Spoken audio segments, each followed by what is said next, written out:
যতদিন পর্যন্ত এই 7টি জিনিস বন্ধ না করবেন ততদিন পর্যন্ত সংসারে আল্লাহর রহমত বরকত আসবে না, সংসারে আয়োন্নতি হবে না, দিন দিন সংসারে অবনতি এবং অভাব দেখা দিবে। যতদিন পর্যন্ত এই 7টি জিনিস ঘরে বন্ধ না করবেন। প্রিয় দিনদার ইমানদার মুসলিম ভাই ও বোন, 1 নম্বরে, যে ঘরের মানুষগুলা নামাজ পড়েন না, নামাজের প্রতি কোনো আগ্রহ নেই, একটি মানুষ নামাজ পড়ে না। আপনি মুসলিম, আপনার বাবা মুসলিম, সন্তান পরিবারের সদস্যগুলা সবাই মুসলমান, কিন্তু ঘরের মধ্যে 1 ওয়াক্ত নামাজ পড়ার জন্য পুরুষরা মসজিদে যায় না, মা বোনেরা ঘরের মধ্যে নামাজ পড়েন না। এটা কি ঘর বলে? এটা তো অশান্তির একটা কারখানা। যে মুসলিম নামাজ পড়বে না তার ঘরে শান্তি থাকতে পারে না। রাসূল করিম সাল্লাল্লাহু আলাইহি ওয়াসাল্লাম বলেন, যে ঘরে নামাজ নেই ওই ঘরটি হচ্ছে উজাড় ঘর, একটা অশান্তির ঘর। প্রিয় দিনদার ইমানদার মুসলিম ভাই ও বোন, এজন্য নামাজ পড়তে হবে। নামাজ পড়েন না, আজ থেকে অভ্যাসটাকে পরিবর্তন করুন, বন্ধ করুন। আজ থেকে নামাজ জারি করে দিন। নিজে নামাজ পড়ুন, স্বামীকে নামাজ পড়তে বলুন, সন্তানদেরকে নামাজ পড়তে বলুন, পরিবারটা সবাই যেন নামাজ পড়ে। বিশ্বাস করুন, আল্লাহর উপর পূর্ণ ভরসা রেখে বলছি, আপনার ঘরটা হবে জান্নাতের টুকরা। সুখ শান্তিতে আল্লাহ তাআলা প্রচুর পরিমাণ দান করবেন এবং আয়োন্নতি, সংসারে টাকা পয়সা ধন দৌলতে বারাকা দান করবেন। আল্লাহ রাব্বুল আলামিন বলেন, কোরআনুল কারীমে রব্বুল আলামিন 82 জায়গার মধ্যে নামাজ পড়ার জন্য নির্দেশনা দিয়েছেন। নামাজ পড়ো, সালাত কায়েম করো। ঈমান আনার পরে সব থেকে শ্রেষ্ঠ কাজ হলো নামাজ পড়া। আপনি যদি 5 ওয়াক্ত নামাজ পড়েন, আল্লাহ তাআলা সংসারে আয় রুজিতে, ব্যক্তিগত জীবনে সুখ শান্তিতে আল্লাহ তাআলা ভরপুর করে দিবেন। সুবহানাল্লাহ। আপনি যদি নামাজ পড়েন, আল্লাহ রব্বুল আলামিনের সাথে আপনার সম্পর্ক তৈরি হবে। আপনি অল্প ইনকাম করেন কিন্তু সেটার মধ্যে বরকত থাকবে, সন্তানগুলা মানুষ হবে, পরিবারটা আল্লাহ তাআলা রহমতের চাদরে আবৃত করে রাখবেন। সকল অন্যায় অপরাধ কাজ এই নামাজ আপনাকে বিরত রাখবে। এটা আমার কথা নয়, আল্লাহ কোরআনের মধ্যে বলেছেন, ইন্নাস সালাতা তানহা আনিল ফাহশাই ওয়াল মুনকার। নিশ্চয়ই নামাজ সকল অশ্লীল খারাপ কাজ থেকে নামাজ বিরত রাখবে। সুবহানাল্লাহি ওয়া বিহামদিহি। আপনি যদি নামাজ পড়েন, আল্লাহ রাব্বুল আলামিন আপনার জন্য মহা পুরস্কার রেখেছেন। যখন বান্দারা সিজদার মধ্যে যায়, সিজদার মধ্যে যতক্ষণ পর্যন্ত থাকে, আল্লাহ এবং বান্দার মাঝখানে কোনো পর্দা থাকে না। সুবহানাল্লাহি ওয়া বিহামদিহি। নবীজি রজব মাসের 26 তারিখে মেরাজে গেলেন, আর উম্মতের জন্য মেরাজ হলো নামাজ। সুবহানাল্লাহি ওয়া বিহামদিহি। আর এই নামাজ হচ্ছে জান্নাতের গেইটের তালার চাবি। আসসালাতু মিফতাহুল জান্নাহ, জান্নাতিস সালাহ। এই নামাজ হচ্ছে জান্নাতের চাবি। সুবহানাল্লাহি ওয়া বিহামদিহি। আল্লাহর রাসূল সাল্লাল্লাহু আলাইহি ওয়াসাল্লাম সাহাবীদেরকে বললেন, সাহাবীরা, তোমাদের ঘরের সামনে, বাড়ির সামনে যদি নদী থাকে, পুকুর থাকে, আর ওই পুকুরে যদি তোমরা দৈনিক 5 বার গোসল করো, তাহলে তোমাদের শরীরের মধ্যে কি কোনো ময়লা থাকবে? সাহাবীরা বললেন, ইয়া রাসূলুল্লাহ সাল্লাল্লাহু আলাইহি ওয়াসাল্লাম, 1 বার গোসল করলেই তো ময়লা থাকে না, আর 5 বার গোসল করলে ময়লা থাকার কোনো সম্ভাবনা নেই। নবী সাল্লাল্লাহু আলাইহি ওয়াসাল্লাম বলেন, যদি তোমরা 5 ওয়াক্ত নামাজ পড়ো, তোমাদের আমল নামার মধ্যে আল্লাহ পাক কোনো গুনাহ রাখবেন না। সুবহানাল্লাহি ওয়া বিহামদিহি। এজন্য যারা নামাজ পড়েন না, এই খারাপ অভ্যাসটি বন্ধ করে দিন। আজ থেকে 5 ওয়াক্ত নামাজ পড়ুন, আল্লাহর কুদরতি কদমে সিজদা দিন, জীবন ভাগ্য সব কিছু পরিবর্তন করে দিবেন আল্লাহ পাক। সুবহানাল্লাহ। 2 নম্বর হচ্ছে, যে দাঁড়িয়ে পানি পান করে, যে ঘরের স্ত্রী, সন্তান, ছেলে মেয়ে, পরিবারের সবাই দাঁড়িয়ে যারা পানি পান করেন, ওই ঘরে আল্লাহর রহমত থাকে না। আর দাঁড়িয়ে পানি পান করলে আল্লাহ রাব্বুল আলামিন নারাজ হন। আল্লাহর শ্রেষ্ঠ একটি নিয়ামত হচ্ছে পানি। আপনি দাঁড়িয়ে পানি পান করলেন আর শয়তানের প্রস্রাব খেলেন। সেজন্যে আপনি বসে বসে পানি পান করতে হবে।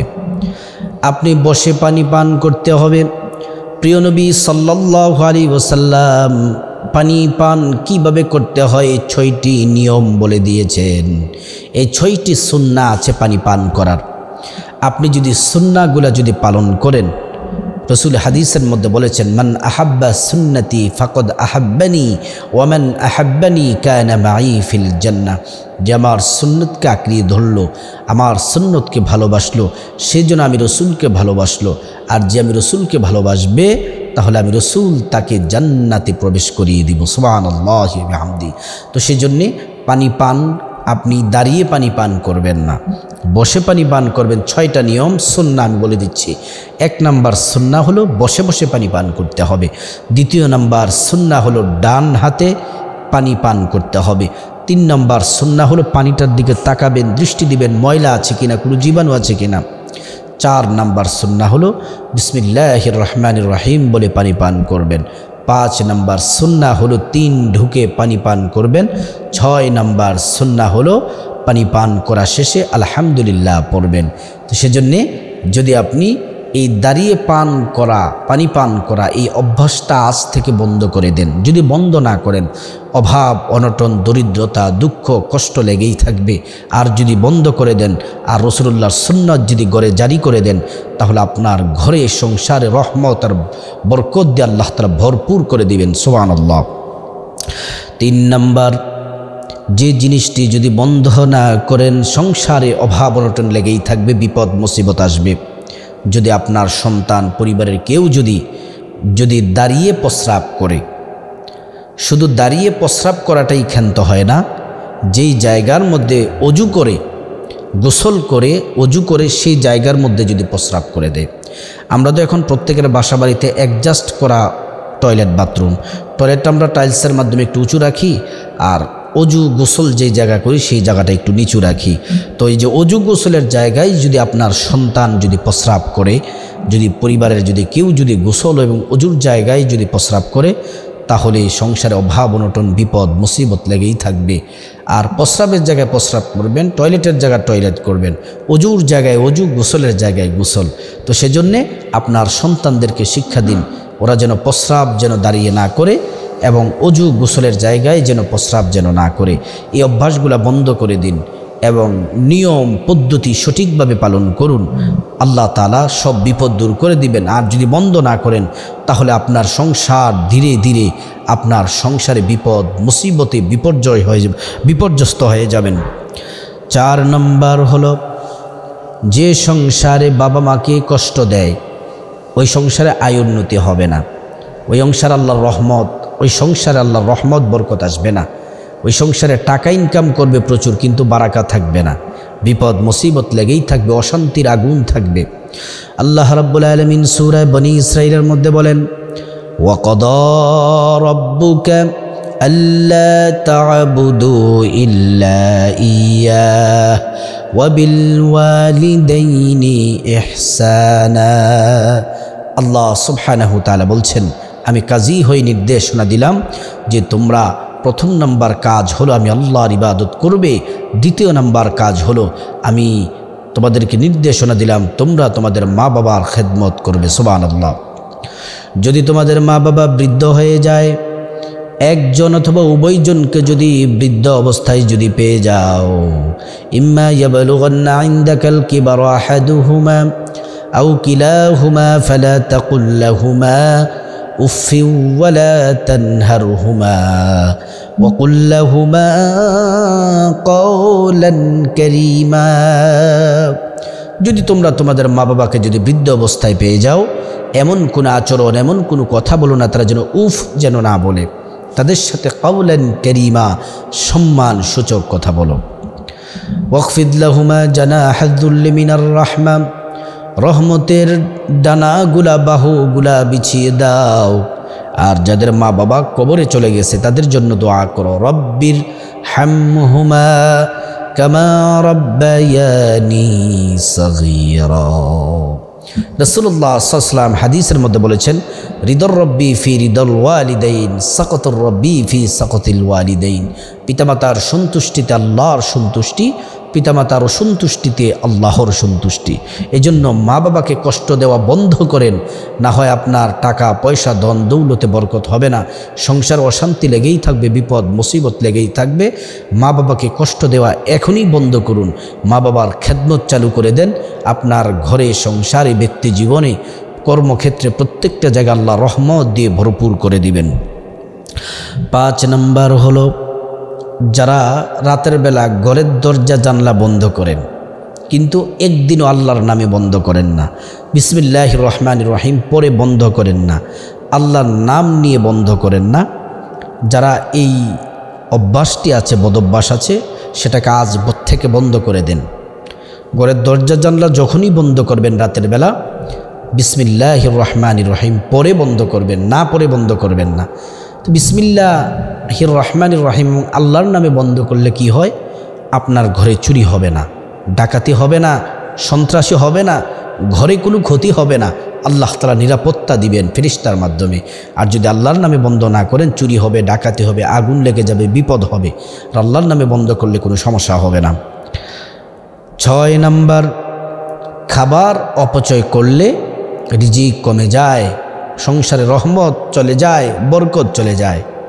আল্লাহ রাব্বুল আলামিন কোরআনুল কারীমে বলেন, ওয়াকুলু ওয়াশরাবু ওয়া লা তুসরিফু ইন্নাহু লা ইউহিব্বুল মুসরিফিন। আল্লাহ সুবহানাহু ওয়া তাআলা বলেন, তোমরা যা পারো খাও এবং যা পারো পান করো, কিন্তু অপচয় করো না। যারা অপচয় করে আল্লাহ তাদেরকে ভালোবাসেন না। অপচয়কারীকে ভালোবাসে শয়তান, আর আল্লাহ অপচয়কারীকে ভালোবাসে না।